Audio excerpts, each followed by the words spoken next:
So this week we're kind of comparing the major African writers that we've read this far, and also how does class structure kind of looked at in the sculptor's funeral. I think for me, like looking at the African American writers and poets that we've read thus far, I think the kind of common theme is racism throughout them. I mean, even this week with Cullen's poem, or Colleen, I'm not sure how to say it, Cullen. Uh, you see that, especially in the incident poem, about the Baltimorean. She's walking down the street, and then he says the racial slur to her, and she's 11. So realistically, that poem was written in 1925.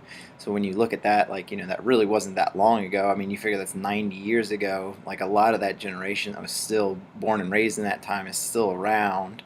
Um, so it's still showing that, there's still these racist views even all these years and years and years after slavery has ended. What that's almost like close to getting on 100 years, from slavery ended then, and we're still seeing these racist things. And even in Baltimore, which was a northern state, which really wasn't part of slavery and everything else. So I think it's kind of interesting. And I think a lot of our other writers, are seeing a lot of the same thing. I think the one difference, though, for me is I think the older people like Hughes, or the older, not older people, but older writings that we've read, like Hughes's stuff, is, I think they were more optimistic, and were more like, they wanted these civil rights and everything else, and they wanted equality. Or I feel like more now, like we're seeing more of the bad side of, that they're not getting anywhere, that this is the same stuff, that this stuff still exists, that nothing's really changing. They're getting more rights, so to speak, but nothing's really changing as far as the views people have on them, and that there's still a lot of racial things going on.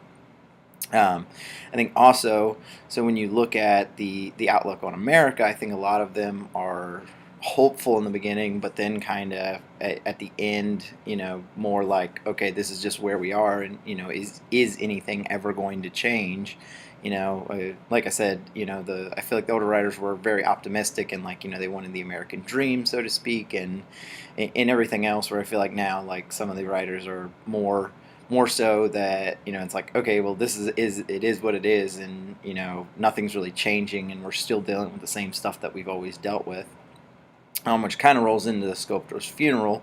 I thought it was kind of an interesting story, especially about class structure. It goes off this artist that moved out east, I believe, north, south, east.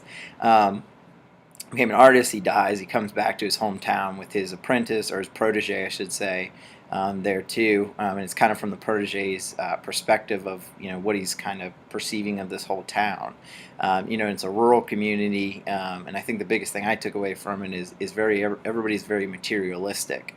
And I think that's something that kind of holds true still. These people are they don't understand the artistic way of life, of expressing yourself and everything else. They're more, about, having this and having that and having this. And in my opinion, I think it's kind of still true today. I mean, when you go to a lot of these rural places, and I mean, I've worked with a lot of people from rural areas, you kind of see that they're more materialistic. Like, they need a big truck. They need, all these things, like, oh, I have an 80-inch TV, I have a F 3500 million humongous truck, when they don't really need those things, but it's that materialistic, like, oh, look at me, look at me.